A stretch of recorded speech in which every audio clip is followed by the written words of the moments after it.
We talked a lot during the fight. That was part of the game. If he could beat you mentally, he had to. Most fighters dream of facing Muhammad Ali. Ken Norton not only faced him, he broke his jaw, but when the lights dimmed and the crowds vanished, Norton stepped into a darker arena. A battle with injuries, demons, and near-end death trials that no referee could stop. In the end, the fight of his life wasn't for glory, it was for survival. The making of the Jawbreaker. Ken Norton was born and raised in a small town, Jacksonville, Illinois. While growing up, he gravitated towards football, and in no one's imagination did they think he would end up in a ring, let alone as a professional fighter. On the football field, he was a force to be reckoned with, and on the track, his athletic skills turned heads.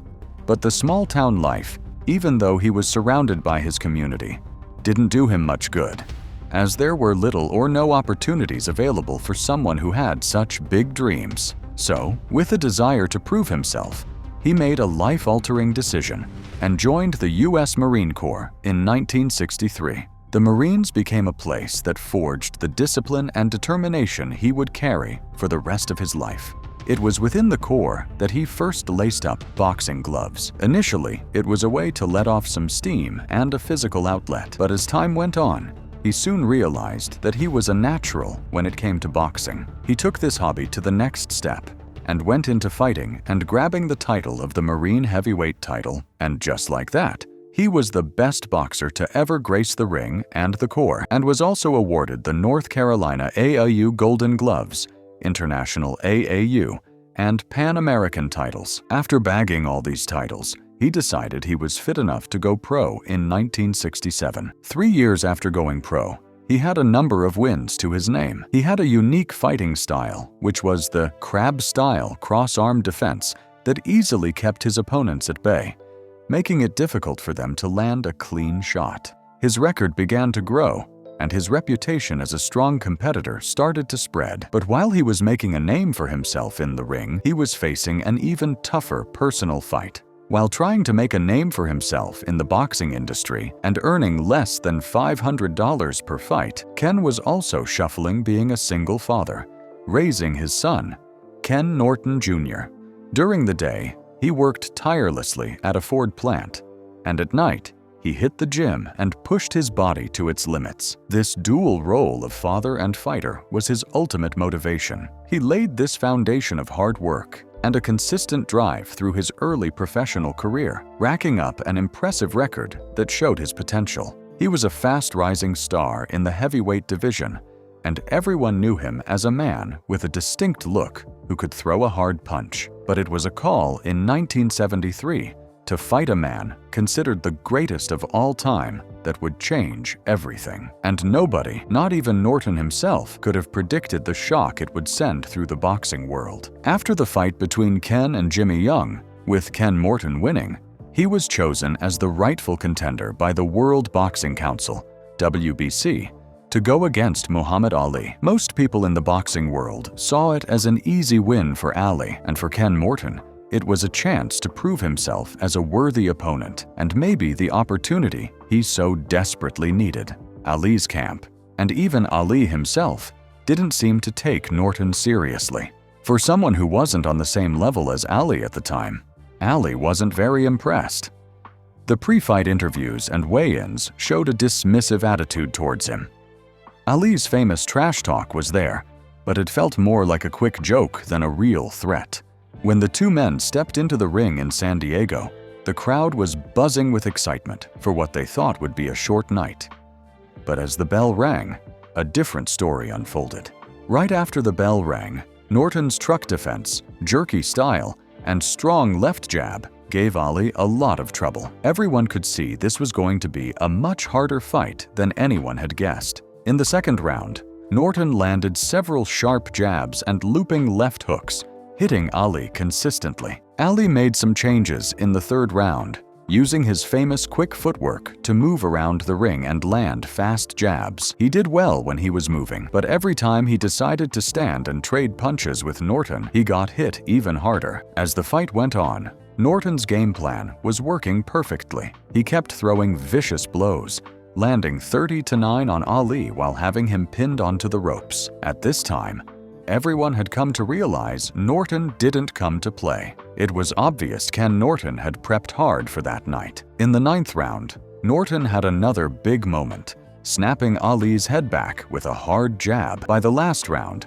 it was hard to predict who would come out as the winner. Ali needed to knock Norton out to win, but Norton stayed aggressive and fearless. He continued to chase Ali down, landing heavy punches to the body and a final combination of a left hook and a right hand. Norton completely outworked and outpunched the former champion, finishing the fight in total control. The fight went the full distance, ending in a split decision victory for Ken Norton. The audience went wild, and the news of the upset spread like wildfire. Headlines couldn't get enough of the underdog who had done what no one thought possible. This victory put him on the map, and he finally got his big break. More importantly, it earned him the ultimate respect from the very man he had defeated. This one fight went on to be one of the most legendary rivalries in boxing history. The victory made him not only a superstar, but also a true legend, but it also set a target on his back. This win would prove going forward a double-edged sword and the beginning of a long and bloody rivalry, the Ali trilogy and the crown. After the first fight where Norton broke his jaw, Muhammad Ali wasn't in a hurry to get back in the ring with him. Ali had a busy schedule and was getting pressure from the WBC to fight Leon Spinks, but the fans wanted to see a rematch, and eventually, the WBC helped make it happen. Ali, now realizing Norton's strength, took the second and third fights much more seriously.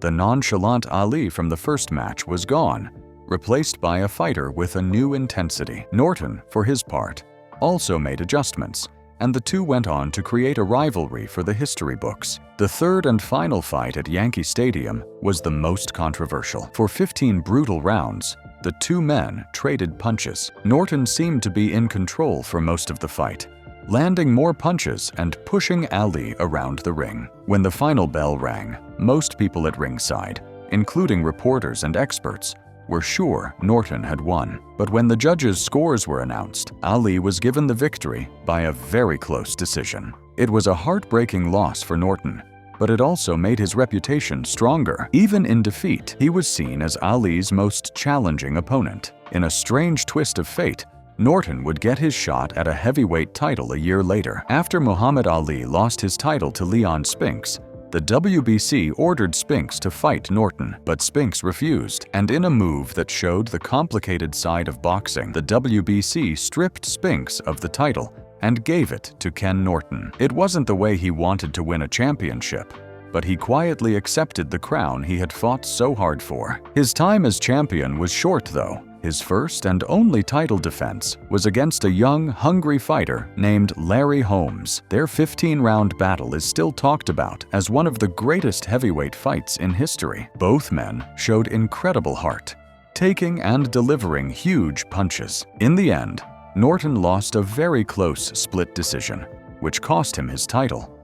But even in losing, he proved he was a true contender. With his boxing career winding down, Ken Norton took a new career path, but fate had another, far more devastating plan in store for him: the shocking turns. After defeating Leon Spinks to win the WBC heavyweight title in 1978, he had his last professional fight in 1981, where he lost to Jerry Cooney by knockout. After this fight, he decided to retire with a career record of 42 wins, 7 losses, and 1 draw. From there on, we went on to pursue a different career path, one that no one saw coming. Just like that, he got into acting. Norton was a natural fit for Hollywood. With his movie star looks and strong presence, he had a special charm that went beyond the boxing ring. His fame as a world-class fighter also gave him an advantage, making him instantly recognizable to moviegoers. Hollywood saw in him a potential leading man, someone who could be more than just a boxer in a movie. He got his first big acting break in the film Mandingo, where he got the lead role. The film was a melodrama, and Norton's performance showed he had a real talent for acting.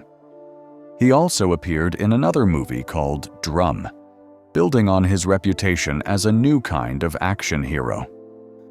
From there on, he made several appearances on TV shows, becoming a regular face on screen. For a while, it seemed like he had a promising career ahead of him, one that could have been as successful as his time in the ring. A lot of people don't know that Ken Norton almost played one of the most famous movie characters of all time. He was offered the role of Apollo Creed in the movie Rocky, a character that was clearly inspired by Muhammad Ali, but because of his commitments to boxing, he had to turn down the part.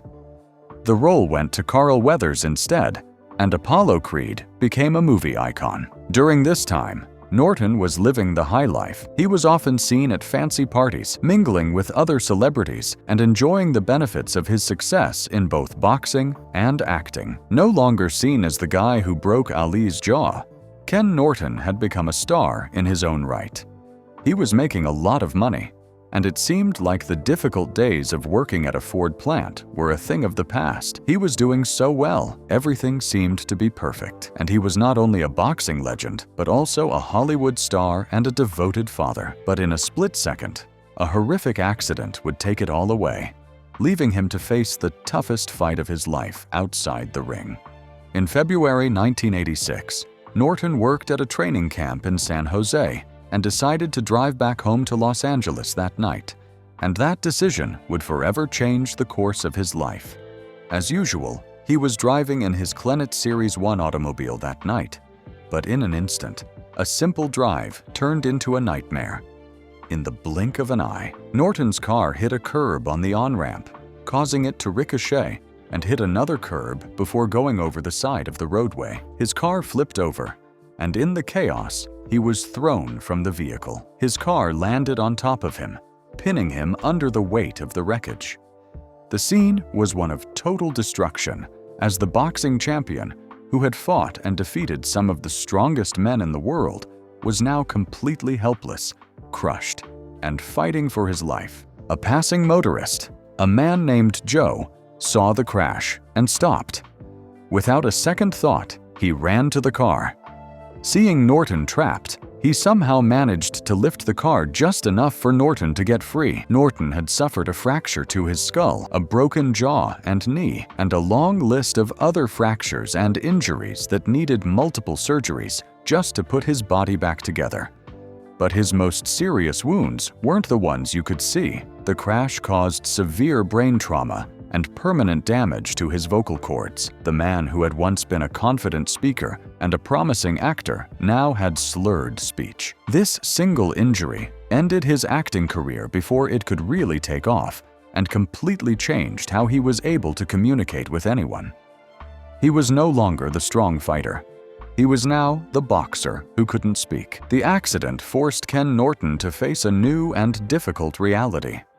Not only was he always in constant physical pain, he was also dealing with footing his medical bills, which were expensive. In no time, he was running bankrupt, and all the money he had made as a boxer and actor were spent. He lost his ability to work and his independence. His identity, which had always been tied to his physical strength and public presence, was now shattered. The physical scars were visible, but the unseen battles with his body and mind were just beginning, leading to a long and painful decline. In the years after the car accident, Ken Norton's health got worse and worse. The brain trauma from the crash led to the boxer having a series of strokes. The strokes got so bad that he had a heart attack and had to undergo quadruple bypass surgery. But sadly, fate had more in store for him.